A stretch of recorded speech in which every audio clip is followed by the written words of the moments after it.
Maybe it was the cloying mix of sickly candy floss and noxious diesel fumes combined with the deep rumbling of the gauche train runners that made you lose your senses. Sixpence after sixpence lost. Find the lady, he gently taunted in with blurred sleight of hand and an imperceptible tug on a cuff. The pressure was on. An illusion. That one, you said, pointing at the right-hand card of the trio splayed out before you. And after feigned shock and a flamboyant flourish, he lifted the card. And you lost. Again, one more go.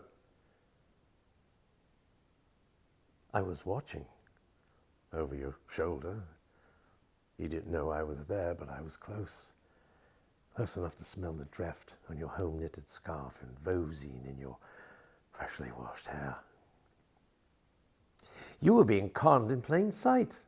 You thought you knew, you imagined you'd seen the truth. But I watched closely.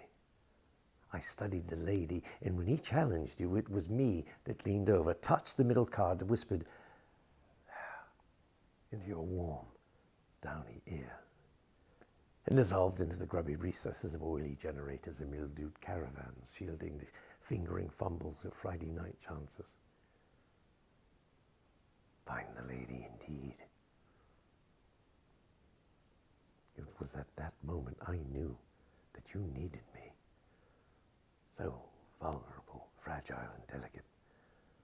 Without me, you would always be in danger.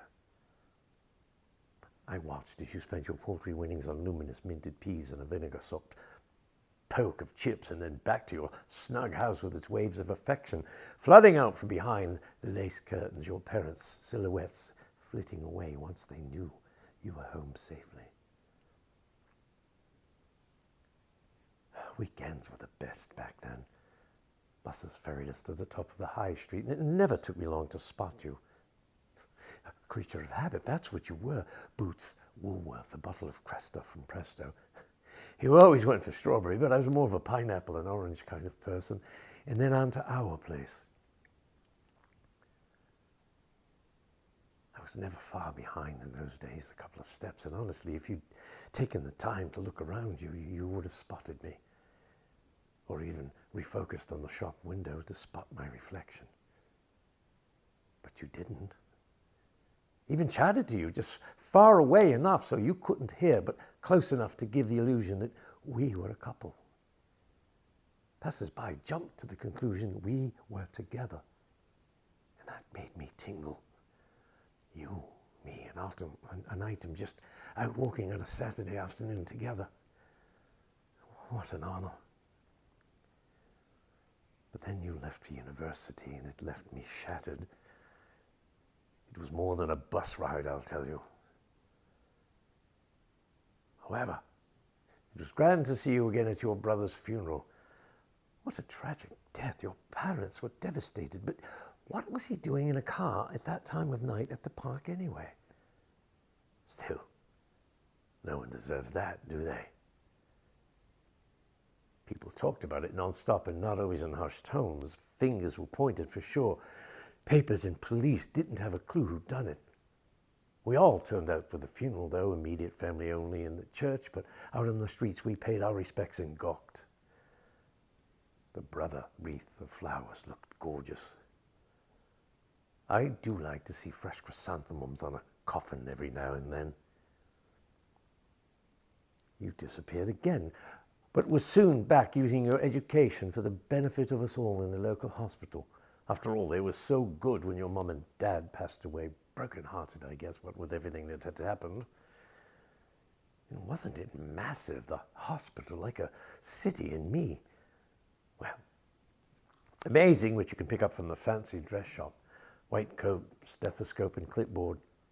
I, of course, supplied the pleasant demeanor and calming bedside manner.